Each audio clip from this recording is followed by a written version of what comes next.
สวัสดีครับท่านผู้ชมผมพีนะครับก็วันนี้ผมมีโอกาสพิเศษนะครับเนื่องด้วยบริษัท Taylor Guitar นะครับจากอเมริกาแล้วก็ Music Collection ได้ร่วมกันจัดงานนี่นะครับ Taylor Guitar Road Show 2013 ขึ้นนะครับผมเลยใช้โอกาสพิเศษนี้นะครับพาเพื่อนๆมาพูดคุยกับExport Sales Manager ของ Taylor นะครับซึ่งเขาจะมาให้คำแนะนำเกี่ยวกับกีตาร์ Taylor ในงานนะครับวันนี้เราพามาคุยก่อนงานเลยครับมาพูดคุยกันถึงประวัติแล้วก็เรื่องราวต่างๆของกีตาร์ Taylor นะครับก็เดี๋ยวเชิญพบกับคุณแอนดี้ Lund ครับ Hello Andy. Hello.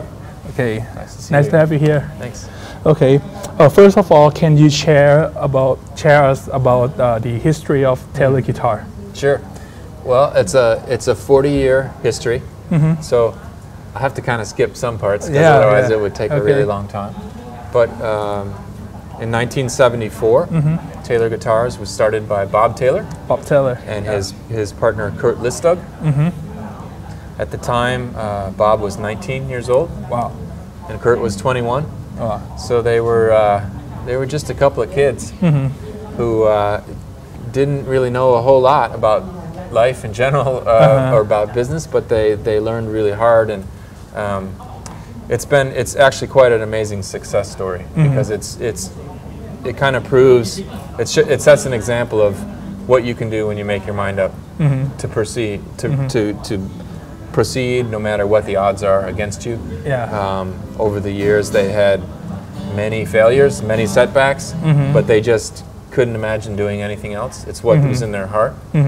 It's their dream, right? Yeah, it was something that they were both destined to do.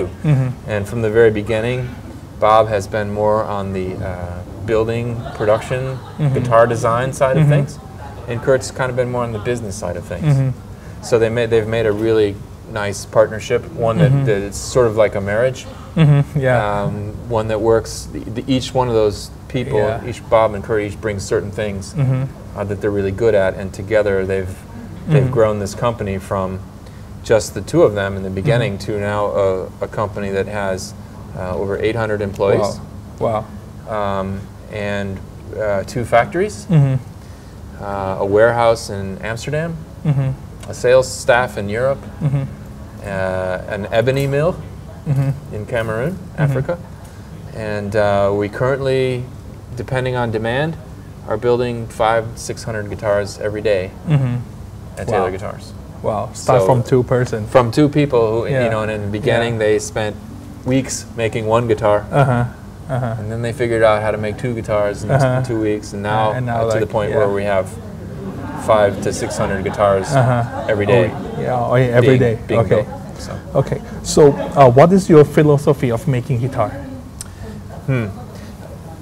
I think that Bob's philosophy for guitars has always been to follow his own heart and his own ears. He was a builder who built his first guitars when he was in high school. Wow. Young man. Yeah. But he built them out of necessity. He built them because he couldn't afford his own guitar. So he thought, well, I'll just build one. You know, and for a teenager to come up with that idea is, I wasn't thinking about that when I was a teenager. Let's just say that. That's a very kind of advanced mindset. And I think that he has always just stayed true to his ideas about what the guitar should be. He never took apart other brands and figured out how other brands did things. He just learned what he thought was the right way to do it.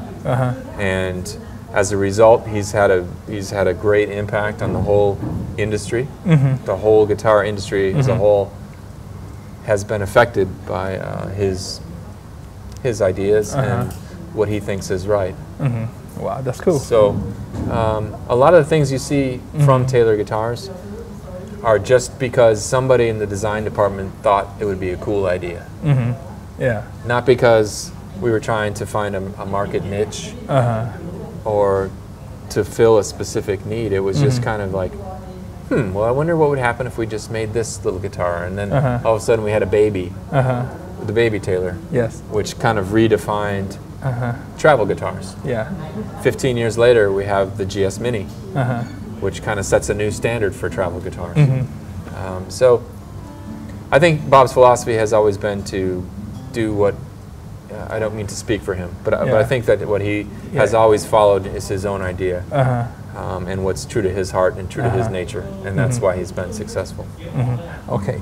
And what factor make guitar sound good? Love. Yeah. Love and high quality and good woods and consistency. Oh yes. If you travel sometime to the Taylor factory, have you ever been there? No. Yeah. If you travel sometime at a Taylor factory, you'll see a bunch of pretty happy people building guitars. People like their jobs, and that kind of love and enthusiasm fits into the product. You know, it's a guitar is a very personal, intimate thing. Yes. But they've learned over the years how to do things quickly, but never at the expense of quality. And I think that from the beginning of Taylor's existence has always been to try to deliver the best quality product you can. The things that influence the sound, like you're talking about, are the woods that are used, the bracing that's applied to them. The shape of the guitar is a huge factor. Each shape kind of has its own personality. And then just the factors like the consistency that we have in the build process. It's a pretty remarkable place. Yeah, I would like to visit there. You should. Okay. About the wood, you're talking about the wood that affect the sound of the guitar. And Taylor is very famous for highly grade spruce top. Yeah. Okay, how did you grade them? Well, the woods that we use not only on the tops but also on the back and sides. We have there's only a couple people who work at Taylor who do that job. A specialist, right? Specialist. And in some cases, you'll see, for instance, if we took rosewood, we usually save the rosewood that has more reds and purples in it for the 900 series. And then the 800s and 700 series guitars are still excellent quality East Indian rosewood, but maybe not as colorful. The spruce tops are graded in a visual way as well. Sometimes people are looking for a particular grain. We offer in our custom guitars, and sometimes in our limited guitars, we'll offer Adirondack spruce, which is thought of by many people as a kind of an upgrade. It's a powerful wood that delivers a little bit more volume. And we've used Engelmann spruce in the past too. And so we get lots. We have a team of people at Taylor who their main job is to travel around the world and buy trees. Yeah, that's a pretty cool job. Yeah, so you have like a supplier from all over the world. Yeah, we have some long-standing relationships with certain suppliers. We've been buying Cocobolo from the same person in Mexico for many years. We've been buying East Indian rosewood from the same family in India for years. So we have some partnerships. That's a thing that actually Bob has been really concerned about, where some of these places where this wood comes from are remote jungle villages. Yeah. Not modern. No electricity. Yeah. No cars, no roads. Traditional way to grow wood. Traditional. You hike into the forest and you bring your chainsaw and you cut it down and you carry it out on mules or. But he has tried to come back to the same people to work to develop a relationship. So we have some people that we've been doing business with for a long time. Okay, and also you use the bolt-on neck joint instead of like gluing, and you call it NT neck, right? NT for new technology. New technology neck. Okay, can you talk more about it? Sure. The NT neck, this is a good example about how what I said earlier about Mr. Taylor following his vision and not the vision of someone else. He just thought, well, why wouldn't I bolt the neck on? But at the time, that wasn't really part of the acoustic guitar design or acoustic guitar vocabulary.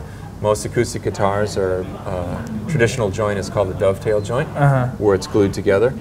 And at the time that Bob was working on the NT neck, the only thing you really had bolt-on was electric guitars, Stratocasters, Telecasters. But he thought it was a good design because he learned from trying to repair another guitar how hard it was to work on a dovetail joint guitar. It's a very skilled repair. It's not something that a lot of people can actually do. The advantage with the NT neck joint is that there are 3 bolts that hold it in place. There's 2 bolts that come up into the heel, and then there's another bolt that comes from the inside into the fingerboard extension. So what that allows us to do is to make really fine adjustments on the neck angle of the guitar. Because when you take those bolts out of the guitar and you take the neck off, you'll find a pocket, which is it's carved down into the fingerboard here. The fingerboard extension sits on the pocket, and then the heel pocket is the same way. And what we have inside are little tiny spacers. And the spacers are all available in different sizes, different thicknesses. So by changing the spacer inside the pocket, it gives us micro adjustability on the neck angle. And a repair person or a person in final assembly at Taylor Guitars, when they build the guitar, that's the last thing that gets done, is the neck gets put on. And they can go to the wall and they can choose the spacers they want, put the neck together, tighten it up to pitch. If it's not right, take it apart, change it. Very, very fast, because it's not glued together. So the spacers that we have actually come, the different sizes only change by the thickness of a piece of paper. 2/1000ths of an inch. You can't even see it. You have to try it, right? You have to try it, but you can feel it on the guitar. So it's a pretty neat design. And the NT neck is on pretty much everything we do today. Even a GS Mini has an NT neck. Is it stronger than the glue-in? Well, the strong part of the neck is the peg head, because traditionally this is a spot on any guitar that if it falls down, it break. There's an opportunity for it to break. But what we have, the way that this neck works, it's actually 3 parts. There's the peg head, the heel, and the neck shaft. They all come from the same piece of mahogany to start with. So one piece. One piece makes them all, but they're actually glued together.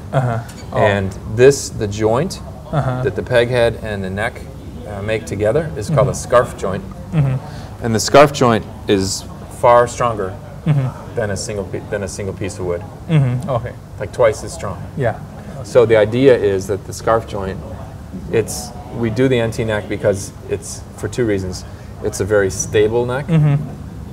Taylor's known for the playability, always straight necks. It creates a very stable neck, but it's also an environmentally friendly neck. Because if you carve one neck out of a solid piece of wood, look at all this stuff. Here turns into sawdust. It's out of shape. It's wasted. So we now we can get 3 necks from a piece of out wood. of the same piece of wood where we used to get just one. Okay, and about your pickup system, can you share? We have we use a couple different pickup systems. I think the one you're talking about is the expression system.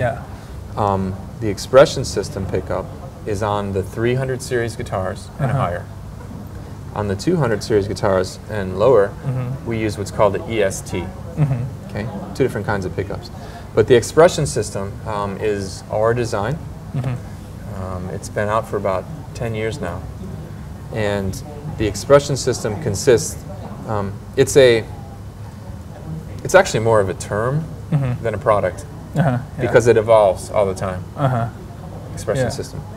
And the current one features 2 sources. There's a magnetic neck pickup that sits right underneath the last fret here. Inside, right? Inside, yeah. If you took the neck off, you'd be able to see it. It sits right in there. And then there's a body sensor that's glued to the top of the guitar on the inside. And those two sources together are blended together and then sent to the preamp and turned into sound. And the thing that we like about the expression system the most is that it's a very transparent system. In other words, it doesn't have its own personality. Yeah, so it's natural. Natural. Yeah. Yeah, because you want to be able to hear mahogany and you want to be able to hear the body shape through the pickup. You don't want the pickup to color the sound. You want a natural sound, and that's why we like to use it. But it's very simple to use: bass, treble, and volume control. Okay, and do you plan to put the pickup in the production line and sell it separately in the future? You mean for other guitars? Yes. I don't. Other brands? I don't know. Maybe because the pickup is very good. Yeah, the pickup is excellent. We don't really recommend it being installed in other brands because it's not as easy. Because you have to have an NT neck to use the expression system. Yeah. Well, you don't have to, but that's the way that it works the best. Yeah. And that's sort of an example of at Taylor how one invention leads to another. Yeah. Because of the NT neck, we had the ability now to change, and we had a spot for that magnetic neck pickup. It wouldn't be so easy to install that on a brand of guitar that was glued together already. Yeah. So it's kind of a factory install.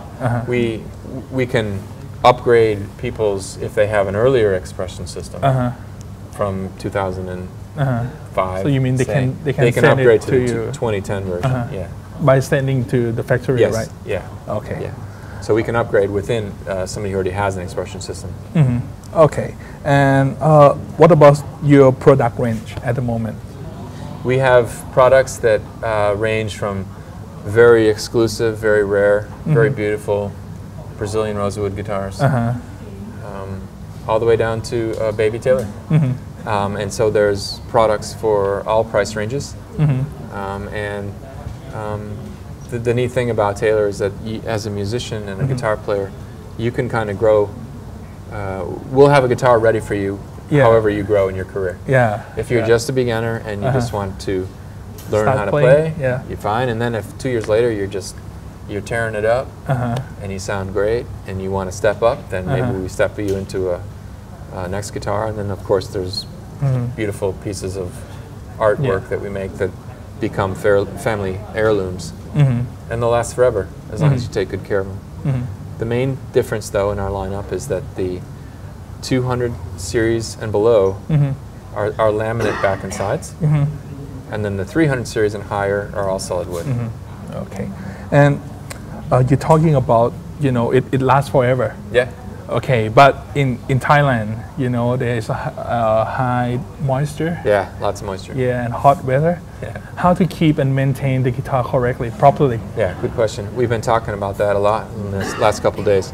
There's a couple of products that people need to use if they live in an area like this. At the factory, our wood and all the building is done at 45% relative humidity. Guitars are in really good shape at 45%. They're not too dry, they're not too damp, not too wet. I know that 45 is probably never happens here. It's higher than that all the time. Yeah. So what a customer needs to do here is figure out a way to reduce some of that moisture. Now there's several different ways to do that. If you are somebody who has several guitars, maybe if you keep them all in one room and you can close the door, you can go to a store and buy a dehumidifier that takes moisture out of the air, and then you empty the pan every night. I have one at home. You got one. Okay. So does it work pretty good? Oh, it's good for the breathing system for your too. Breathing. Yeah, and also good for guitar. Right. What's also important for that, or actually for all these systems, is you can get yourself a little digital hydrometer, and you can put it in the guitar case, close the case, and within a minute or two, you'll know exactly what the relative humidity is. If it's 45 or 50, you're fine. If it's 60, 70, 80, you should be figuring out a way to take some of that moisture out of the guitar. Now there are different products like bamboo charcoal that some places use. There's Planet Waves makes a product called a Humi Pack. And the Humi Pack is two-way. The Humi Pack will absorb moisture and also release it. So it's kind of a good one to not have to worry about because it kind of takes care of itself. And we've also recently learned about a company with a product called Eva Dry. Eva Dry. EVA Dry, DRY. And they make a little device that's about this big. It fits in the guitar case and it absorbs moisture. And then you plug it into the wall and it recharges. Okay. So we spent some time talking about that earlier this afternoon. I think that is going to be something that's going to be real important.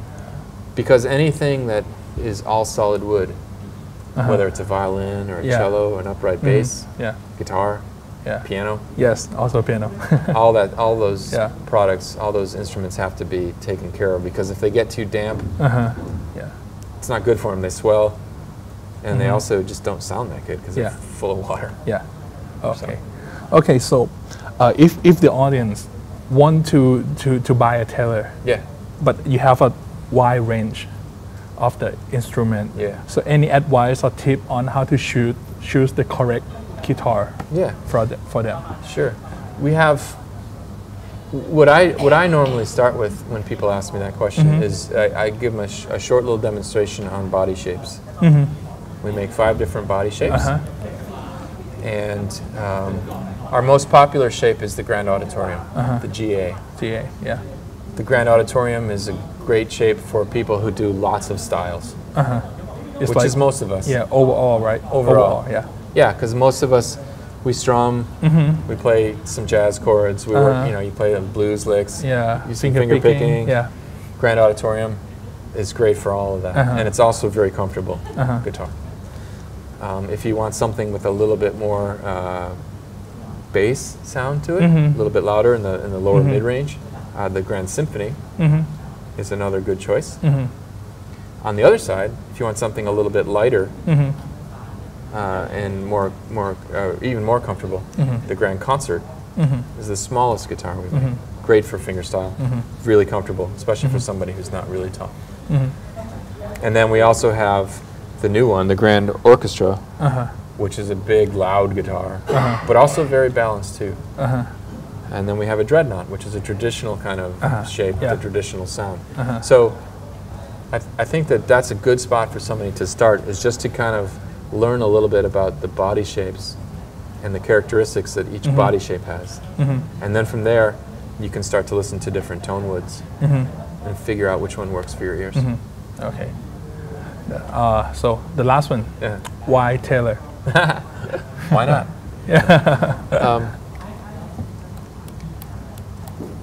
That's a great question. I mean, I think that we've been really successful because of the leadership that we've had and our own sound. It's a Taylor sounds like a Taylor. It's a modern guitar sound. And it seems to resonate with people all over the world. If I just answered that question, I would sound like a sales guy. But I would just say that people just need to try them, put them in their hands, and see how they feel. But it's a very easy guitar to play. A very good sound, very high quality, great pickup. It's something that it'll last forever. So. And it sounds like itself. Yeah, it sounds like itself. It has its own personality. Okay. So thanks so much. Oh, you were really welcome. Thank you. Thanks for coming by. Okay. ครับผมก็หวังว่าคงจะได้ความรู้ใหม่ๆนะครับเกี่ยวกับทั้งแนวคิดในการสร้างกีตาร์นะครับแล้วก็วิธีการเลือกวิธีการเก็บรักษานะครับก็แล้วเดี๋ยวมารอดูกันนะครับว่า GuitarThai Individual จะพาท่านผู้ชมไปคุยกับใครอีกนะครับวันนี้ผมต้องขอบคุณMusic Collection มาณที่นี้ด้วยนะครับแล้วเจอกันเทปหน้าวันนี้ผมลาไปก่อนสวัสดีครับ